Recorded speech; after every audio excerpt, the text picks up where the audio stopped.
Ito ang GMA Regional TV News. Patay sa pamamaril ang isang guro sa Rosales, Pangasinan. Sa investigasyon ng pulisya, pauwi na sana ang 53 anyos na biktima sakay ng kanyang motorsiklo. Sinundan daw siya ng dalawang suspect mula sa pinagtatrabahuhan niyang paaralan hanggang sa Barangay Carmay East at saka pinagbabaril. Agad tumakas ang mga salarin. Nagtamo ng 3 tama ng bala ang biktima na binawian ng buhay sa ospital. Tumangging magbigay ng pahayag ang kanyang mga kaanak ng nasawi pong guro. Patuloy ang investigasyon sa insidente. Isinugod sa ospital ang nasa 14 na estudyante sa Dinalungan, Aurora dahil umano sa food poisoning.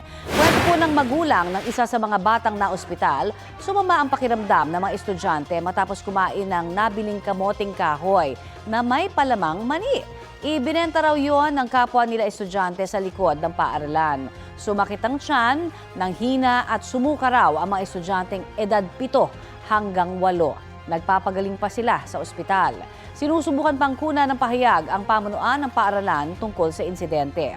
Paalala po ng Department of Health para iwas food poisoning, siguraduhing malinis o mahugasan po maigi ang pagkain bago po lutuin o ihain.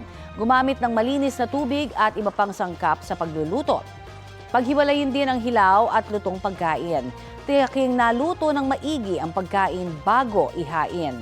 Panatilihin ang pagkain sa maayos na temperatura at may mga pagkain dapat na ma-ref agad. 2 oras lamang o mahigit matapos maluto. Ito ang GMA Regional TV News. Patay sa pananaksak ng sariling asawa ang isang babae sa loob ng isang paaralan sa Alabel, Sarangani. Kwento ng kanilang 15 anyos na lalaking anak, kasama niya ang kanyang ina para kumuha sana ng sinampay. Bigla na lang daw naroon ng kanyang ama na may hawak na kutsilyo. Sinuntok daw ng kanyang ama ang nanay niya at doon na siya tumakbo at humingi ng tulong. Pagbalik ng binatilyo sa lugar ay wala na ang ama at patay na ang ina. Base sa investigasyon ng pulisya, dati nang may alitan ng mag-asawa matapos magsumbong ng biktima sa mga otoridad kaugnay sa pambubugbog ng kanyang mister. Kwento ng kanilang anak, selos ang ugat ng pambubugbog. Patuloy pang tinutugis ang suspect. Ayon naman sa pamunuan ng paaralan kung saan caretaker ang biktima, hindi nila napansin na nakapasok doon ang suspect. Hinigpitan na raw nila ang seguridad kasunod ng insidente.